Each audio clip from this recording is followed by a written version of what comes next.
Hier, l'émission Complément d'enquête, le magazine d'investigation de la télévision publique française France 2, Complément d'enquête, elle a pour moi tenu toutes ses promesses. Ça a été une émission très équilibrée. Il y a eu les partisans et les opposants du régime algérien. Le passage, l'intervention d'MLDZ dans Complément d'enquête a donné une dimension particulière à cette émission. Parce que c'est la première fois que MLDZ fait une apparition publique depuis son affaire de kidnapping où il révèle, où il raconte sa version à lui de son kidnapping, de son affaire de son kidnapping, enlèvement, séquestration, suivi d'une tentative d'assassinat. Il y a eu des prises de position et des paroles d'MLDZ qui vont certainement susciter la polémique. Il a tenu des propos très virulents contre Abdelmajid Tebboune. Il a quand même qualifié Abdelmajid Tebboune de voyou. Complément d'enquête ont montré des extraits des lives d'MLDZ dans lesquels il parle de la vie privée des dirigeants algériens. C'est un moment clé dans l'émission Complément d'enquête, le témoignage et la prise de parole d'MLDZ. Est-ce qu'il a eu raison, MLDZ, de qualifier Tebboune de voyou? On peut légitimement dire que MLDZ a dérapé ou que Complément d'enquête n'aurait peut-être pas dû passer ses propos, mais il faut les mettre ses propos dans un contexte. On parle de kidnapping, on parle d'enlèvement, on parle de tentative d'assassinat. Hier, l'émission Complément d'enquête, le magazine d'investigation de la télévision publique française France 2, l'émission Complément d'enquête, voilà, a tenu toutes ses promesses. L'émission a vraiment tenu toutes ses promesses. On nous avait promis un contenu exclusif, une émission très équilibrée, une émission rigoureuse qui explore les dessous et les raisons de la crise politique ou de la guerre secrète, de la guerre diplomatique. Ce n'est pas une crise, c'est une véritable guerre diplomatique et politique que se livrent l'Algérie et la France depuis maintenant plus pratiquement une année et demie, ou qui oppose l'Algérie à la France depuis maintenant plus d'une année et demie. Complément d'enquête, elle a pour moi tenu toutes ses promesses. Ça a été une émission très équilibrée. Il y a eu les partisans et les opposants du régime algérien. Enfin, les partisans et les opposants, il y a eu même des observateurs très neutres. Shamsuddin Hafez, on va en parler, le recteur de la Grande Mosquée d'Alger, c'est un partisan du régime algérien. Karim Zelibi, c'est pas un partisan du régime algérien, mais c'est quelqu'un de très neutre qui essaie de défendre une bonne image de l'Algérie en France. Il y a eu des élus, il y a eu des détracteurs du régime algérien, il y a eu des opposants, il y a eu des journalistes et des commentateurs neutres de l'actualité française et algérienne, comme Frédéric Bobin du Monde, notre confrère, qui fait un excellent travail d'information et de décryptage de l'actualité très complexe entre l'Algérie et la France. C'était une émission qui était très équilibrée. Rien à dire, vraiment, moi, j'ai adoré, je pense que c'est l'une de mes émissions les plus réussies sur la complexité, encore une fois, et sur les dessous et les coulisses de la crise politique ou de la guerre diplomatique et politique qui oppose malheureusement l'Algérie à la France. Donc, ça a été une émission réussie pour moi. Je ne peux que m'incliner devant la rigueur, le professionnalisme et l'engagement de l'équipe de Complément d'enquête. Maintenant, le passage, l'intervention d'MLDZ dans Complément d'enquête a donné une dimension particulière à cette émission. Parce que c'est la première fois que MLDZ fait une apparition publique depuis son affaire de kidnapping. Il a fait déjà des apparitions publiques auparavant. Je crois que c'est la première fois, de ma mémoire, où il a fait une apparition publique détendue, où il révèle, où il raconte sa version à lui de son kidnapping, de son affaire de son kidnapping, enlèvement, séquestration, suivi d'une tentative d'assassinat, qui a été qualifié par la justice française, je rappelle, d'entreprise terroriste. L'affaire qui est traitée par le parquet national antiterroriste depuis maintenant plus d'une année. MLDZ, il a subi ce kidnapping et enlèvement et séquestration fin avril 2024. Maintenant, ça fait une année et demie, pratiquement 2 ans. Dans 3-4 mois, on va connaître la deuxième année de l'affaire MLDZ. Et MLDZ hier a apporté, il y a eu le récit de MLDZ, il était à la fois touchant, et révoltant et bouleversant, mais il y a eu des prises de position et des paroles d'MLDZ qui vont certainement susciter la polémique et qui vont certainement défrayer la chronique. Et c'est peut-être beaucoup vont critiquer. Je pense qu'en Algérie, beaucoup d'Algériennes et d'Algériens, surtout les partisans du régime Tebboune, vont énormément critiquer Complément d'enquête en raison des passages d'MLDZ où il a tenu des propos très virulents contre Abdelmajid Tebboune. Hier, MLDZ, Complément d'enquête, il a quand même qualifié Abdelmajid Tebboune de voyou. Complément d'enquête ont montré des extraits des lives d'MLDZ dans lesquels il parle de la vie privée des dirigeants algériens. Donc ça va susciter une polémique. Je pense que cette polémique, elle est saine, Elle est saine parce qu'elle va permettre de situer un peu les responsabilités et de relancer le débat sur l'affaire MDZ. Parce que sur l'affaire MDZ n'a jamais suscité débat en Algérie. Depuis le début de l'affaire MDZ qui a éclaté, bon, l'affaire MDZ c'était avril 2024, mais elle a éclaté au mois d'avril 2025 avec les premières arrestations, notamment d'un agent du consulat d'Algérie à Créteil et son emprisonnement. Ensuite, il y a eu les mandats d'arrêt internationaux qui ont été lancés notamment contre Salah ad-Din Selloum, qui était l'ancien numéro 2 de l'ambassade d'Algérie en France, puisqu'il était, je le rappelle, premier secrétaire de l'ambassade d'Algérie en France. Ça a été un moment très important dans l'émission. C'est un moment clé dans l'émission Complément d'enquête, le témoignage et la prise de parole d'MLDZ. Est-ce qu'il a eu raison, MLDZ, de qualifier Tebboune de voyou? Depuis hier, les réactions fusent. Est-ce que Complément d'enquête ont eu raison de passer le témoignage et le récit d'MLDZ sans, je dirais pas censurer, sans lui demander de ne pas insulter, de ne pas diffamer, de ne pas dénigrer. Parce que les partisans du régime Tebboune nous parlent maintenant de dénigrement, de diffamation, d'atteinte à la considération, à la personne du chef d'État, du président algérien, avec une méchanceté gratuite.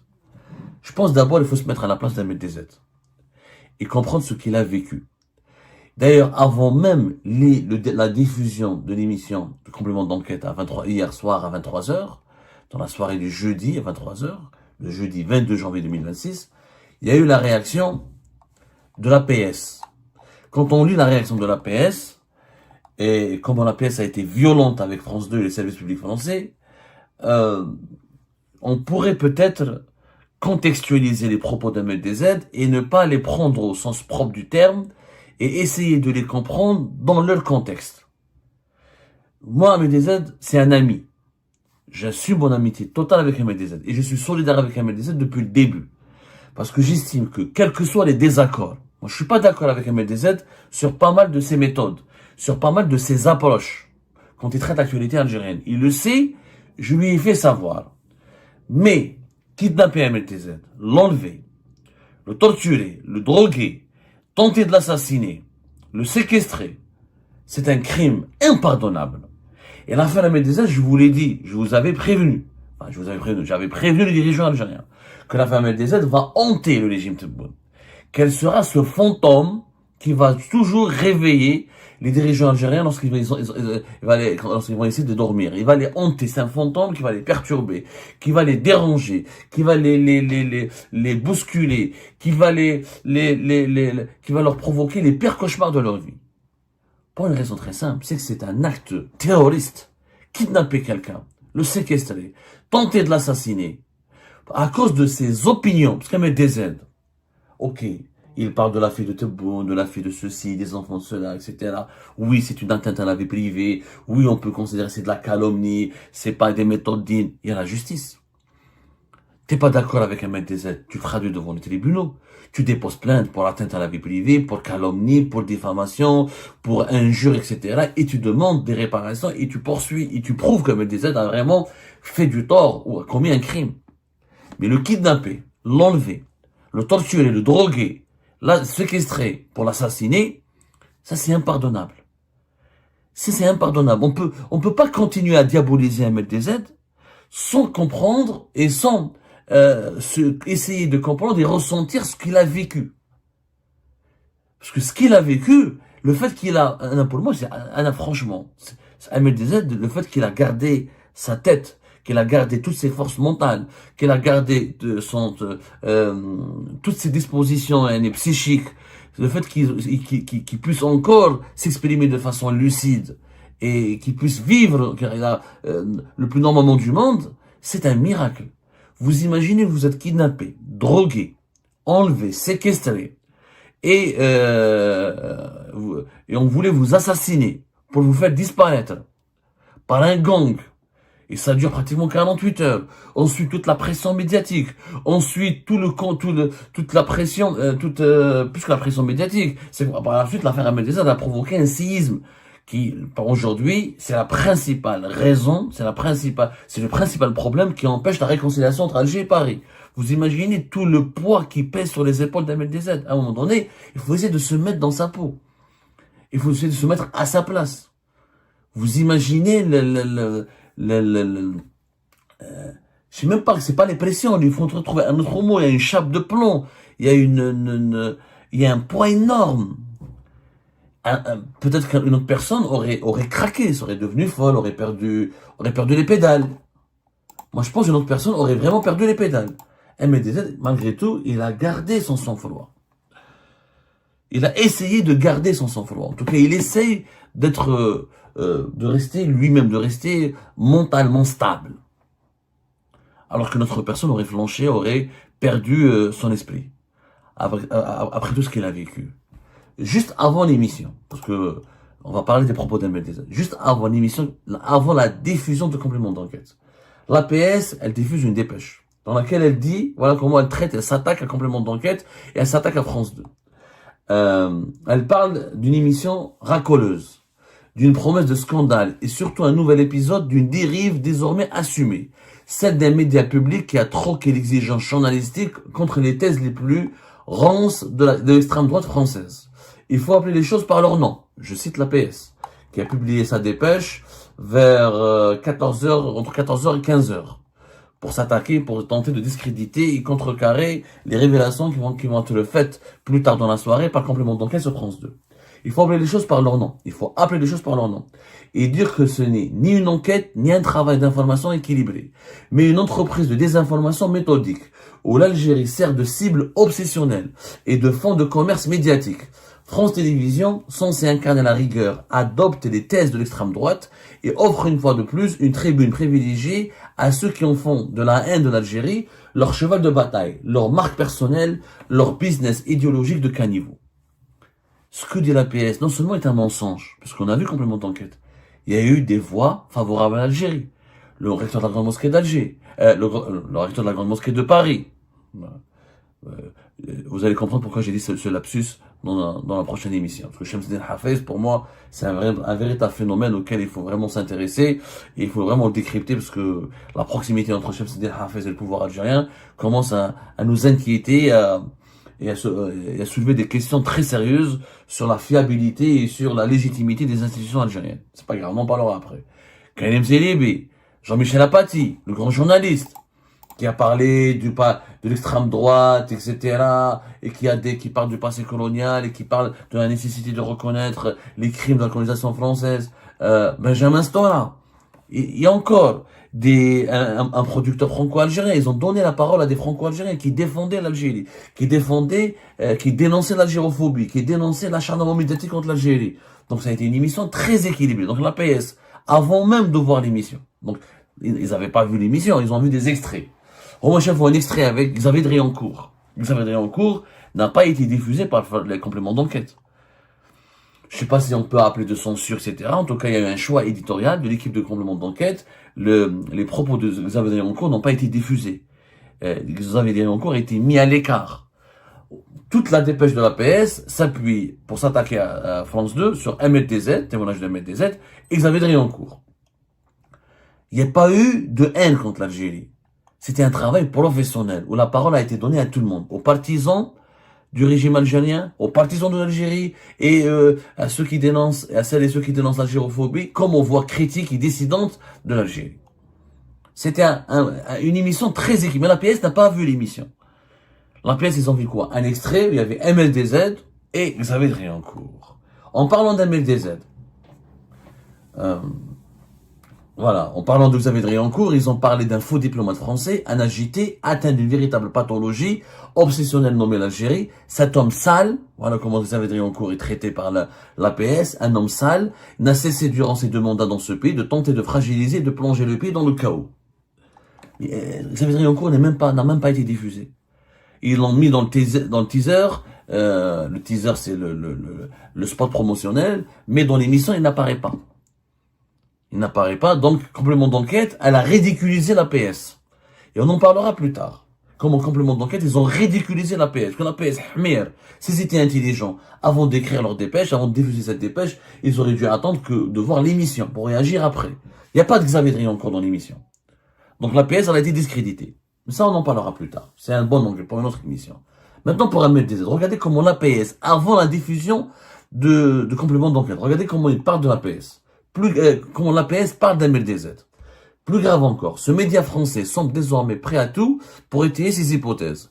En donnant la parole à un dealer de drogue, maître chanteur, analphabète, voyou sans formation, ni légitimité intellectuelle, dont la mission manifeste consiste à instiller le doute et à pervertir l'esprit de la jeunesse algérienne. C'est-à-dire, MLDZ tout seul, il peut pervertir l'esprit de la jeunesse algérienne, animé par ses propres dérives et son incapacité à construire une utilité sociale digne.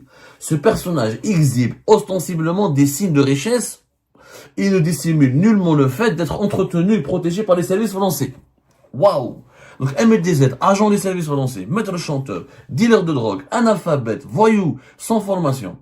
Quand on prend la PS, c'était avant la diffusion de complément d'enquête. C'est-à-dire là, la PS n'ont pas vu l'intégralité de l'émission. Et donc, ils n'ont pas encore vu que MLDZ a traité de voyou Abdelmajid Tebboune. Quand on voit l'acharnement, la violence des propos de la PS, est-ce que cette attitude ne conforte pas les accusations de la justice française qui a inculpé et qui soupçonne plusieurs hauts responsables du régime algérien d'être impliqués directement, ouvertement et officiellement dans le kidnapping, la séquestration et l'entreprise terroriste visant à tuer et assassiner MLDZ. Cette haine, la haine, le déchaînement de haine de l'APS contre MLDZ. L'APS, c'est pas un média privé. Si c'était Chorouk, si c'était Nahar, ou un site d'information privé TSA, ça n'aurait pas suscité un malaise. C'est un privé, c'est un média privé. Il a le droit de détester, de dénigrer et d'insulter un MLDZ. Mais là, c'est l'APS. C'est le porte-parole de l'État algérien. C'est la voix officielle de l'État algérien. C'est une institution publique rattachée au ministère de la Communication et à la Direction générale de la communication du palais présidentiel. C'est-à-dire de la présidence de la République. Un tel acharnement, une telle violence dans les propos, une telle violence dans la description, dans les attaques, une telle brutalité, c'est de la haine. L'État algérien démontre lui-même qu'il en veut à MLDZ, qu'il en veut tellement que finalement, il est possible de croire que c'est des dirigeants algériens liés à l'État, liés au régime, qui soient derrière ou qui soient des commanditaires de l'opération MLDZ. Et quand je suis juge français, j'enquête au niveau du parquet national antiterroriste, et je vois comment l'APS traite MLDZ. Ça confirme que l'État avait une animosité personnelle contre MLDZ et qu'il y a un mobile, il y a une haine.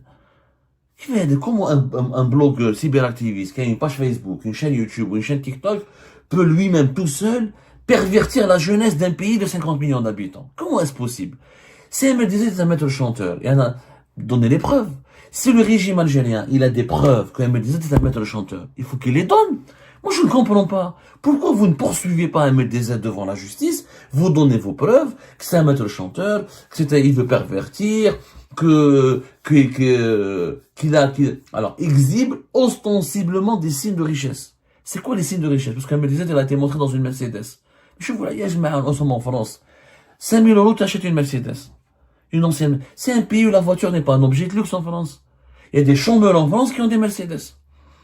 C'est pas des voitures, il y a des Mercedes d'occasion qui sont accessibles, y compris à des chômeurs. C'est pas parce que tu as une Mercedes que tu es riche. Et si MLDZ, elle est riche. Alors que les autorités françaises, algériennes, déposent plainte et demandent et signalent l'enrichissement illicite d'MLDZ au fisc français. En France, il y a un fisc, il y a des services des impôts, il y a un État, il y a des structures de contrôle. S'il a des fonds qui sont douteux ou de provenance douteuse, il faut les signaler aux autorités françaises pour qu'ils fassent une enquête. Après, regardez l'argument de l'APS, c'est un agent protégé par les services français.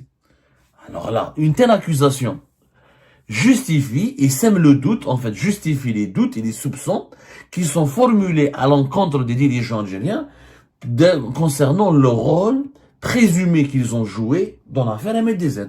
Quand je vois qu'un État, une institution officielle comme l'APS accuse un blogueur, un cyberactiviste qui a été kidnappé, enlevé, séquestré, qui a failli être assassiné, d'être un agent des services français, un indique des services français, protégé par les services français, un vulgaire dealer, juste pour la petite histoire, quand il a été enlevé à MLDZ, c'est les personnes qui l'ont kidnappé, le gang qui l'a kidnappé, pensaient que c'était un dealer, c'était un trafiquant de drogue.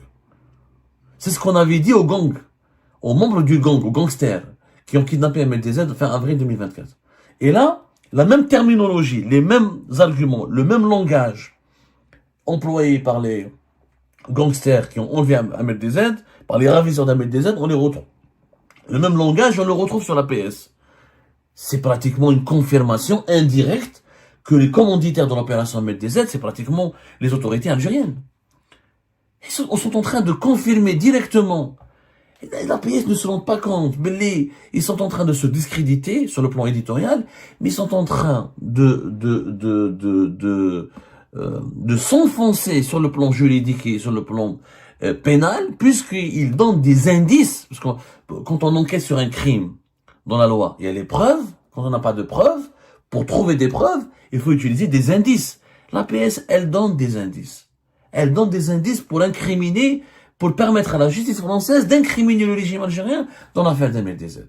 Et ça, c'est très très important à le souligner. Deuxièmement, et c'est le point le plus important, est-ce qu'Ahmed DZ, il a dérapé en traitant Tebboune de voyou? Oui, je peux accepter ce point de vue. On peut légitimement dire que Ahmed DZ a dérapé ou que complément d'enquête n'aurait peut-être pas dû passer ses propos, mais il faut les mettre ses propos dans un contexte. On parle de kidnapping, on parle d'enlèvement, on parle d'une tentative d'assassinat. Et ben c'est la fin de cette vidéo les amis, je vous remercie comme d'habitude pour avoir suivi jusqu'à la fin. N'oubliez pas de nous laisser vos commentaires et vos réactions sur la vidéo et de vous abonner à la chaîne si vous n'êtes pas encore abonné. Et merci aussi pour vos commentaires et vos discussions très animées dans la section des commentaires. Donc, vous n'oubliez jamais de décortiquer bien un sujet sur tous les points qui ont été abordés dans la vidéo et ça fait vraiment plaisir quand moi-même je ne fais pas de commentaires, je m'appuie sur vous pour que vous puissiez bien expliquer les choses et en faire des discussions civilisées et dans tout le respect possible. Donc voilà, merci beaucoup et à la prochaine dans une nouvelle vidéo. Au revoir.